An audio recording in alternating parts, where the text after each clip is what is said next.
One day I got a phone call saying, "Are you Tim?" "Yes." "Are you a rigger?" "Yeah." "Do you want to work tonight?" "Sure."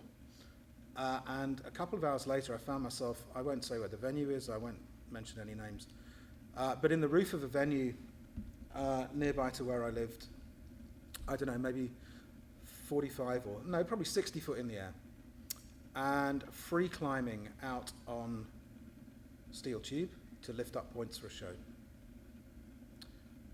God, I talk about it now, I can still feel that moment of terror, absolute terror.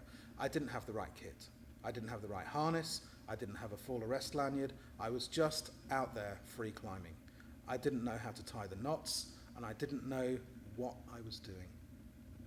But I would rather have fallen to my death than suffer the embarrassment of climbing back down and saying, "Oh, I'm sorry, I can't do this."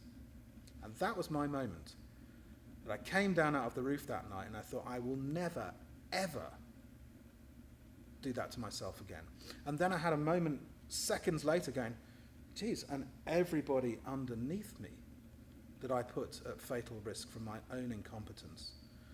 And everyone who came to see that show and was relying on the points that I'd pulled into the roof and the motors that I'd made off to make sure that that grid didn't fall down.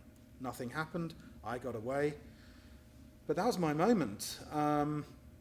And that was the moment that I realized that, not that I was going to become some torchbearer for safety, but I would never ever overstep or overstate my competence, and that I would never ever put myself and the people that I love and know, in a position where I'd kill myself at work.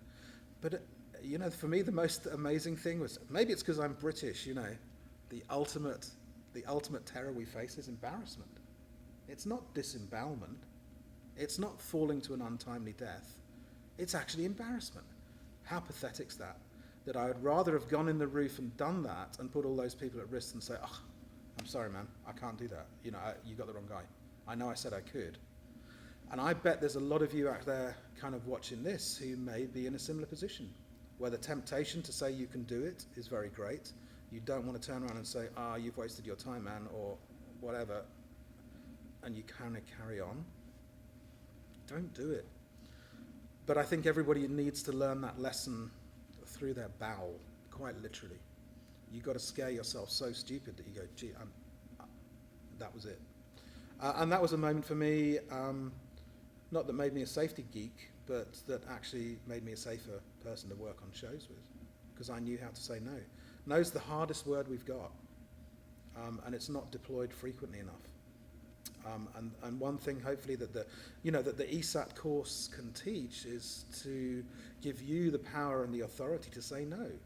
They're your fingers, they're your toes, it's your head in the hard hat. It's not going to help me, it's going to help you by honing your filter, your self-protection filter, and to look out for the folks around you.